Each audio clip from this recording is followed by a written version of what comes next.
कि सभी भ्रष्टाचारी एकजुट एक मंच पर महागठबंधन के बैनर तले काम कर रहे थे। तो क्या लगता है बीजेपी में भ्रष्टाचारी नहीं है? क्या बीजेपी के विरोध में जब आप महागठबंधन में थे उस समय आप आवाज विरोध में अब बुलंद नहीं कर रहे थे, फिर आपकी अपनी पार्टी कैसे हो गई? हम उस समय जी को सोचना चाहिए कि जब वो चुनाव लड़े, जनता में वो बने, किस परिस्थिति में बने कि जो पूर्व विधायक अगर राम विवेक सदा जी को लगता है कि मांझी जी के बिना हम एमएलए की एकता का ये बैठक नहीं है, ये इस देश के तमाम भ्रष्टाचारियों का बैठक था। ये तमाम भ्रष्टाचारियों को डर है कि अगर हम अलग अलग रहेंगे तो एनडीए की सरकार और एनडीए के सरकार के अगुवा है वो हमको छोड़ने वाले नहीं है। हम कहते हैं कि कल विपक्ष का बैठक था, यहाँ से निकलने के बाद अरविंद केजरीवाल का स्टेटमेंट देख लीजिए। संतोष कुमार मांझी के इस्तीफा देने को लेकर के प्रदेश के नेता संजय यादव ने प्रेस वार्ता कर क्या कुछ कहा है और तमाम गठबंधन के पार्टी के गलत टिप्पणी पर हमला बोलते हुए करारा जवाब दिया है। इस संबंध में प्रेस वार्ता कर इन्होंने क्या कुछ कहा है, आइए जानते हैं। कि हम 14 तारीख तक महागठबंधन में थे, हम सरकार में थे और उसके बाद जो है हम अभी एनडीए का पार्ट। अभी जो हमारे महागठबंधन के साथी हैं, आप लोगों के माध्यम से, आप लोगों के चैनल के माध्यम से, वो बराबर कहते हैं कि मांझी जी का कोई ठिकाना नहीं रहता है कि कब कहाँ रहेंगे, कब कहाँ नहीं रहेंगे। हम आपके माध्यम के, आपके चैनल के माध्यम से बताना चाहता हूँ कि आदरणीय हम सेकुलर के संरक्षक बिहार के पूर्व मुख्यमंत्री जीतन राम मांझी जी और हम पार्टी के राष्ट्रीय अध्यक्ष और बिहार सरकार के पूर्व मंत्री आदरणीय संतोष सुमन जी, हमारे माननीय विधायक अनिल कुमार सिंह जी, माननीय विधायिका ज्योति देवी जी, हमारे प्रदेश अध्यक्ष आदरणीय प्रफुल्ल मांझी जी और पार्टी के राष्ट्रीय प्रवक्ता राजेश पांडे जी, ये सभी लोग ए मार्ग 7 तारीख को जाकर मुख्यमंत्री से जाकर के अपने जन समस्याओं को लेकर के वहां गए कि बिहार में गरीबों का काम नहीं हो रहा है, बिहार में अफसरशाही चरम पर है, हमारे विधायक का जो है प्रशासनिक तौर पर और जो है अथी के लाल फीताशाही के द्वारा जो है हम लोगों का काम, हमारे विधायक का काम नहीं हो रहा है। और उस दिन हमारे माननीय मुख्यमंत्री आदरणीय नीतीश कुमार जी 1 घंटा के मुलाकात में 45 मिनट तक वो ये कहते रहे हमारे माननीय नेता को कि आप हम पार्टी को जनता दल यू में मर्जर कीजिए, मैंने विलय कीजिए या गठबंधन से आप अलग हो जाइए। लगातार ये बात कहते रहे। उसके बाद वहां से हमारे सभी माननीय चारों विधायक, माननीय मंत्री जी, माननीय संरक्षक महोदय और राष्ट्रीय प्रवक्ता प्रधान महासचिव जो है हमारे राजेश पांडे जी वहां से आए और 11-12 तारीख को उन्होंने राष्ट्रीय कार्यकारिणी का बैठक करके वो स्थिति से अवगत कराए। राष्ट्रीय कार्यकारिणी के बैठक में हम लोगों के साथी ने एक स्वर से कहा कि इस स्थिति में हम लोगों का वहां रहने का कोई अथी नहीं है, क्योंकि हमको जब कह दिए कि आप मर्जर कीजिए या पार्टी से अलग हो जाइए, तो हम लोगों ने अलग नहीं हुआ। नीतीश कुमार जी साजिश के तहत जीतन राम मांझी, संतोष कुमार सुमन और हम पार्टी को जो है वो गठबंधन से अलग करने का काम किया। हम गठबंधन से अलग नहीं हुए। हम मंत्रिमंडल से हमारे माननीय मंत्री जी इस्तीफा देने के बाद भी कहे कि अगर महागठबंधन के लोग हमको 23 तारीख की बैठक में बुलाएंगे तो हम वहां जाएंगे। लेकिन हमारे नीतीश जी ने कहा कि मांझी जी जासूस का काम करते थे, यहाँ रहते हुए बीजेपी के जासूस का काम करते थे। हम नीतीश कुमार जी से पूछना चाहते हैं आपके चैनल के माध्यम से, क्या यहाँ कोई हिंदुस्तान और पाकिस्तान का लड़ाई था कि हिंदुस्तान के फाइल को हमारे आदरणीय मंत्री जी पाकिस्तान भेज दिए? ये तमाम का तमाम जो है दलितों को अपमानित करने का काम किया। आपको याद होगा 15 में जब हमारे नेता को मुख्यमंत्री बनाए, हमारे नेता ये नहीं कहे कि आप मुख्यमंत्री हम बनेंगे, इनको मुख्यमंत्री बनाया इसलिए ये दलित है, इनको हम मुख्यमंत्री बना देते हैं और जब चाहेंगे तब इनको हम जो है मुख्यमंत्री से हटा देंगे। लेकिन नीतीश जी को ये पता नहीं है, जीतन राम मांझी जी अपने समय के ग्रेजुएट आदमी थे, MA किए हुए आदमी, डबल MA। वो जब बाबा साहेब अम्बेडकर के संविधान को पढ़ने का काम किए तो उनको लगा कि क्या क्या हमको करना चाहिए। और जब वो गरीबों के हित में लगातार कदम उठाते चले गए, एक बैठक में आपके ऐसे साथी पत्रकार साथी पूछा क्या मांझी जी आप तो छक्का पर छक्का मार रहे हैं, उनका एक स्टेटमेंट आया कि हम छक्का पर छक्का मार रहे इसलिए कि नीतीश कुमार जी से बड़ी लकीर हम खींचेंगे। नीतीश जी को लगा कि अब मांझी जी हमसे बड़ी लकीर खींचेंगे, हमारा सत्ता तो गायब हो जाएगा। बड़ी साजिश के तहत उस समय हमारे आदरणीय स्वर्गीय शरद जी जनता दल यूनाइटेड के राष्ट्रीय अध्यक्ष हुआ करते थे, उनसे कहा करके इनको मुख्यमंत्री काल से भी हटाने का काम किया। तो हम अपने नेताओं के आपके माध्यम से जो ये निर्णय लिए, नीतीश कुमार जी कहे कि मर्जर कीजिए या नहीं तो आप पार्टी को विलय कीजिए या नहीं तो हमसे अलग हो जाइए। हम अपने राष्ट्रीय अध्यक्ष महोदय को, संरक्षक महोदय को, सभी सम्मानित विधायक महोदय को और प्रदेश अध्यक्ष महोदय को खगड़िया जिला की ओर से हम उनको साधुवाद देना चाहते हैं। उन्होंने अपने हित में नहीं, अपने परिवार के हित में नहीं, बिहार के आम आवाम के हित में और हम सेकुलर पार्टी के कार्यकर्ताओं के हित में मंत्रिमंडल से इस्तीफा देकर के उन्होंने इतिहास कायम किया। और क्या लगता है किनको? नीतीश कुमार जी सत्ता का डर तो सता ही रहा है। नीतीश कुमार जी सत्ता के लोभी आदमी हैं। वो अभी तक में 2005 से आज तक में 5-6 बार जो है बिहार का सत्ता परिवर्तन हुआ, लेकिन मुख्यमंत्री वही हुआ करते थे। और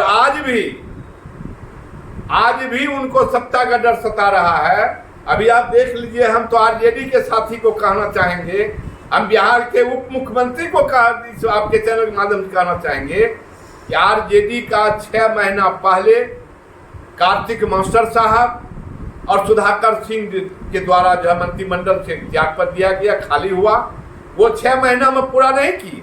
अभी जो विस्तार हुआ, इनके कोटा से, नीतीश कुमार के कोटा से संतोष कुमार सुमन जी थे, इनके जगह पर रत्नेश कुमार को ले आए। लेकिन आरजेडी कोटा का जो 6 महीना से खाली है वो मंत्रिमंडल को नहीं भरे हैं। वहां भी मुझे पूर्ण विश्वास है कि नीतीश कुमार जी लोकसभा चुनाव से पहले या लोकसभा चुनाव के बाद एक बार पुनः पलटी मार करके वो एनडीए के साथ बने।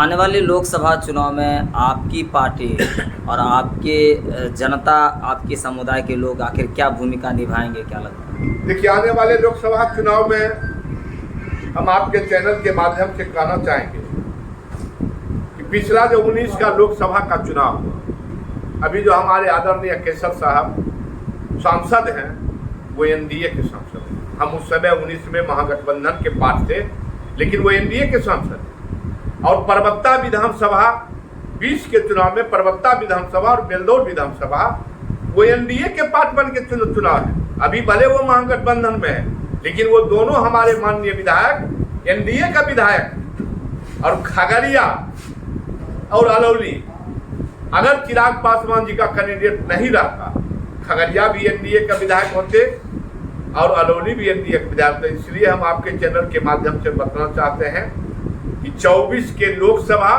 और 25 के विधानसभा, लोकसभा भी हमारे एमपी होंगे एनडीए का, चाहे कैंडिडेट जो हो, वो नेताओं को तय करना है कि किनके खाते में जाएगा। और विधानसभा खगड़िया जिला का चारों एनडीए के खाते में जाएगा। और हमारे वोटर जो हैं आज बहुत खुश हैं। हमारे वोटर मांझी जी के और इनके इस निर्णय से, संतोष कुमार सुमन जी के इस निर्णय से खुश हैं कि हमारा कोई काम इस सरकार नहीं हो रहा। ना तो हम पर्चाधारी को पर्चा वाली जमीन पर दखल कब्जा दिलाया गया, ना तो पर्चा से वंचित हम लोगों के पर्चादारी को जो है गरीब लोगों को पर्चा दिया गया। और आज भी देखने का चीज है, हम आपके चैनल के माध्यम से कहना चाहते हैं कि नल जल योजना जो हुआ है पूरे बिहार में, आज भी आप सुदूर देहात में चले जाइए जहां हम लोगों का आबादी है, दलित महादलित पिछड़े अति पिछड़े की आबादी है, वहां नल जल योजना आज तक नहीं पहुंचा। 7 निश्चय 1 में नल जल योजना बिहार के सभी पंचायतों सभी गांव में चला गया, लेकिन आज भी दलित गांव में नल जल योजना का लाभ नहीं मिला। इसीलिए जब जब हमारे आदरणीय नेता मांझी जी, हमारे आदरणीय राष्ट्रीय अध्यक्ष और जो मंत्री हुआ करते थे संतोष कुमार सुमन जी, जब जब मुख्यमंत्री को जो है अपना आवाज उठाते थे गरीबों के प्रति, उनको लगता था कि भाई हम लोगों के साथ रह करके और हम लोगों से आवाज उठाते हैं। हम बधाई देना चाहते हैं मंत्री जी को, हम बधाई देना चाहते हैं अपने संरक्षक आदरणीय जीतन राम मांझी जी को। चाहे वो तारी का सवाल हो, चाहे दारू में गरीब लोगों को जेल जाने की सवाल हो, चाहे विभिन्न समस्या गरीब के समस्याओं का सवाल हो, बराबर नीतीश जी से वो आवाज उठाते रहे। हम सत्ता में है लेकिन हमारे लोगों का काम नहीं हो रहा, इसलिए हमारे जनता जो है काफी खुश है महागठबंधन से अलग होने के बाद।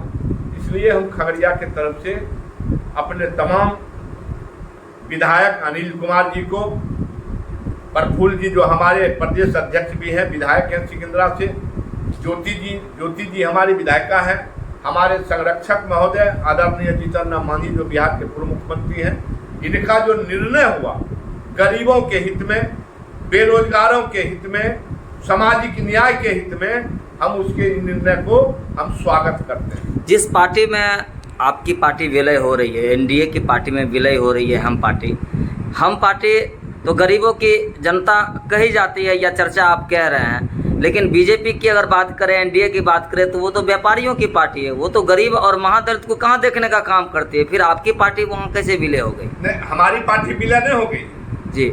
आखिर आपकी पार्टी इसमें गई कैसे? आदरणीय देवी, हम आपके चैनल के माध्यम से कहना चाहते हैं कि बीजेपी का अपना एजेंडा है, बीजेपी अपने एजेंडे के अनुसार चलेगा और हमारा अपना एजेंडा है। हम जो बाबा साहेब भीमराव अंबेडकर के रास्ते पर, गांधी जी के रास्ते पर, छत्रपति साहू जी महाराज के रास्ते पर, फूले जी के रास्ते पर, हम वहां रह करके भी, क्योंकि एक घर में अगर 5 भाई होते हैं तो पांचों का अपने पिता से, अपने गार्जियन से अलग अलग डिमांड होता है। कोई लड़का कहता है हम इंजीनियरिंग करेंगे, कोई कहता है हम शिक्षक बनेंगे, कोई कहता है हम बैंक बनेंगे। हमारी जो लड़ाई है, हमने जो राष्ट्रपिता महात्मा गांधी के वसूल पर चलने का काम कर रहे हैं, हमने जो डॉक्टर भीमराव अंबेडकर के अनुसार संविधान के अनुसार चलने का काम कर रहे हैं, हम वहां रह करके भी अपने लड़ाई को, अपने जनता के लड़ाई को, भीमराव अंबेडकर के संविधान के लड़ाई को हम वहां रह करके भी लड़ेंगे।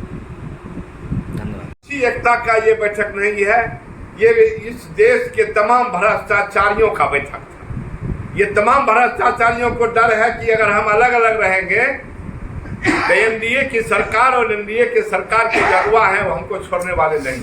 हम कहते हैं कि कल विपक्ष का बैठक था, यहाँ से निकलने के बाद अरविंद केजरीवाल का स्टेटमेंट देख लीजिए। उन्होंने कहा कि दिल्ली में जो सुप्रीम कोर्ट के आदेश को निरस्त जो है अध्यादेश ला करके किया, उसको राज्यसभा से पास कराना है। उनका पहला मुद्दा था कि कांग्रेस उस पर कहे। कल के 14-15 दल के लोग बैठे, 14-15 दल में सारे लोग कहा कि नहीं अध्यादेश का विरोध होना चाहिए, कांग्रेस उस पर कोई जवाब नहीं दिया। और आपको याद होगा या आपके चैनल के माध्यम से, चूंकि आप लोग प्रेस के साथी हैं, अरविंद केजरीवाल जी सामूहिक प्रेस वार्ता में नहीं थे, उससे पहले वो निकल के स्टेशन से गाड़ी पकड़ने के लिए चले गए। और ये अब एक किस्सा करते सर याद होता है, एक पंडित जी थे, और एक बहुत बड़ा नदी था, आपको खगड़िए के ले लीजिए गंडक का। हम हैं 5 फीट का, 8 फीट हो गया, और ये है 4 फीट, 12 फीट हो गया। तीनों आदमी मिला के 12 फीट है, पानी कितना है तो 3 फीट, 10 फीट, तो हम तो उससे ऊपर है। वो पंडित जी कूद गए, तो तीनों आदमी कूद गए, हम तो 12 फीट है, पानी 10 फीट है, तो तैर के निकल जाएंगे। तो तैर के निकलेगा क्या, वहां तो अलग अलग है। ये तमाम लोग अलग अलग करके जोड़ हुए हैं, इससे वो एनडीए को मात नहीं दे सकते हैं। और हम तो हमारे नेता भी कहे और हम भी कहते हैं कि पार्लियामेंट में, देश में प्रधानमंत्री के कुर्सी का जो है वैकेंसी नहीं है, वो पहले से वैकेंसी बुक है। इसलिए लोगों के लाख चिल्लाने के बाद आदरणीय नरेंद्र मोदी के नेतृत्व में सरकार बनेगा, जिसमें हमारे आदरणीय मांझी जी, आदरणीय संतोष सुमन जी की अहम भूमिका होगा। आप जानते हैं कि नाव में मौजूद है, बीच नदी में जो है जो नाविक होता है वो नाव को पार लगाता है। हमारे जो मांझी जी हैं इतने खेवैया हैं, ये एनडीए के नाव को पार लगा करके हम 2/3 बहुमत में हम भारत में भी हमारा सरकार बनेगा नरेंद्र मोदी के नेतृत्व। अभी आप बोले कि सभी भ्रष्टाचारी एकजुट एक मंच पर महागठबंधन के बैनर तले काम कर रहे थे, तो क्या लगता है बीजेपी में भ्रष्टाचारी नहीं है? क्या बीजेपी के विरोध में जब आप महागठबंधन में थे उस समय आप आवाज विरोध में अब बुलंद नहीं कर रहे थे, फिर आपकी अपनी पार्टी कैसे हो गई? हम उस समय भी जो है भ्रष्टाचार का विरोध करते हैं। अभी चले जाइए खगड़िया के किसी ब्लॉक में, खगड़िया के किसी पंचायत में बिना चढ़ावा का कोई काम नहीं होता है। तो जब बीजेपी गठबंधन में थी क्या उस समय चढ़ावा का काम नहीं होता था? क्या वहाँ खरीद बिक्री का काम नहीं होता था? नहीं, बीजेपी जब सत्ता में थी तो वहाँ चढ़ावा का काम खरीद बिक्री का होता था, ये बात सही है। लेकिन जो सरकार का अगवा होता है, अच्छा, उनके सामने किसी का नहीं चलता है। तो बिहार में 17 साल से लगातार चाहे एनडीए के रूप में रहे चाहे महागठबंधन के रूप में है, अगवा तो हमारे नीतीश जी थे। अच्छा, अब अगवा चेंज हो गए। नीतीश जी कहते हैं कि हम बिहार मॉडल देंगे। कल हमारे आदरणीय रालोजपा के जो है लोजपा रामविलास के राष्ट्रीय अध्यक्ष चिराग जी कहे कि नीतीश जी कहते हैं कि हम बिहार देश को बिहार मॉडल देंगे। क्या नीतीश जी ये चाहते हैं कि देश में भ्रष्टाचारी हो? नीतीश जी ये चाहते हैं कि देश में जो है घुसखोरी हो? नीतीश जी ये चाहते हैं कि बिहार में जिस तरह से बेरोजगारी है उस तरह से देश में भी बेरोजगारी हो? वो कैसा भी मॉडल चाहते हैं? क्या मॉडल है? यहाँ कोई मॉडल नहीं है, बिहार में कोई मॉडल नहीं है। यहाँ आप देखिए ट्रेन में जाइए तो हजारों हजार बाहर जा रहे। 17 साल से आप बिहार के मुखिया हैं और आप अपने मजदूर को अपने बिहार में रहने का व्यवस्था नहीं किए। कुर्सी से उतरते ही लोग निपुण हो जाते हैं और कुर्सी पर बैठते ही भ्रष्टाचारी हो जाते हैं। ऐसा नहीं है। हमारे आदरणीय ऐसा कौन सा पार्टी है पूरे भारत में जो कुर्सी पर बैठने के बाद भ्रष्टाचारी नहीं होते, ये बताएं। आज भारत के इतिहास की बात करें जब से देश आज़ादी हुई और अभी तक में भ्रष्टाचारी का हर पार्टी के पीछे भ्रष्टाचारी का बात उठा है। भ्रष्टाचारी का 2 पहलू होता है जी। एक होता है कि सरकार का जो योजना आया उसमें अगर कुछ वो कहीं से कोनो व्यवस्था करता है वो भ्रष्टाचारी। एक होता है कि गरीब गुरबा के लिए जो योजना आता है उसमें भ्रष्टाचारी करता है। एक दरोगा अगर 500 रुपया कोई लेता है और एक दरोगा कोई अगर 5000 रुपया लेता है तो 5000 वाले का नाम नहीं होता है। हम भी लोग को नहीं कहेंगे कि हम 5000 रुपया दिए तो हमारा खगड़िया बड़ा होना ये काम कर दिए, लेकिन 500 वाला 5 जगह कहेगा 500 रुपया दिए हमारा काम। तो आखिर समस्या तो 5000 में है, लेकिन 500 का चर्चा काहे है? इसलिए चर्चा है कि हम भी तो सरकार में थे। हमारे आदरणीय नेता जो है मांझी जी भी मुख्यमंत्री रहे, हमारे आदरणीय संतोष कुमार सुमन जी भी मंत्री रहे। क्यों नहीं आवाज? यानी आप मानते हैं कि ऊपर के कुर्सी के तल्ली में छेद कहीं न कहीं रहता है, जहाँ गड़बड़ी रहती है, ये बात मानते हैं? हम इस बात को मानते हैं। चलिए, धन्यवाद। हम रामवीर सदा जी से कहना चाहते हैं कि आप सम्मानित विधायक हैं, हम लोगों के साथी भी रहे हैं, राजनीति हम लोग सब साथ किए हैं।